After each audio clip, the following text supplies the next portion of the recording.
अक्कलकुव्याच्या जामिया शिक्षण संस्थेला पुन्हा झटका। बेकायदेशीर जमीन हडप केल्यामुळे जमीन परत करण्याचे न्यायालयाचे आदेश। अक्कलकुवा तहसीलदारांनी आदेश पारित करत ह्या जमिनीवरील सर्व व्यवहार बेकायदेशीर ठरवत ही जमीन मूळ मालकांना परत करण्याचा आदेश न्यायालयाने पारित केला आहे।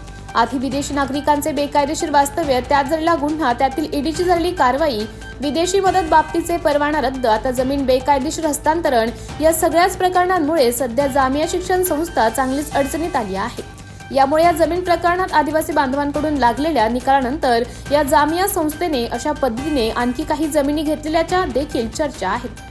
त्या प्रकरणात देखील अडचण निर्माण होण्याची शक्यता आहे। याबाबत भाजप नेते किरट सोमय्या हे देखील या संस्थेच्या विविध विषयांवर आरोप करत आहेत। यामुळे जामिया प्रकरणात आता काय घडते याकडे सर्वांच्या नजरा असणार आहेत।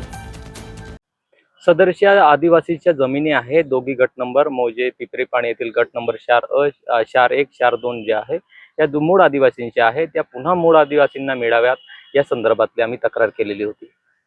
जामिया इस्लामिया या संस्थेने ज्या जमिनी आदिवासींच्या नॉन आदिवासी म्हणून त्यांनी जे हस्तक्षेप केलेला आहे ते कुठेतरी बेकायदेशीर आहे आणि समाजामध्ये आम्ही सुशिक्षित नागरिक याच्यामुळे आदिवासी सुशिक्षित नागरिक म्हणून मी याच्यामुळे पुढाकार घेतला आणि ह्या गोष्टीचा मी वैयक्तिक म्हणून खूप आणि अगदी निषेध करतो मी या गोष्टीचा। या आदिवासींच्या जमिनी अशा बेकायदेशीर लोकांनी बळकावल्या या संदर्भातला बिलकुल मिळणार आहे।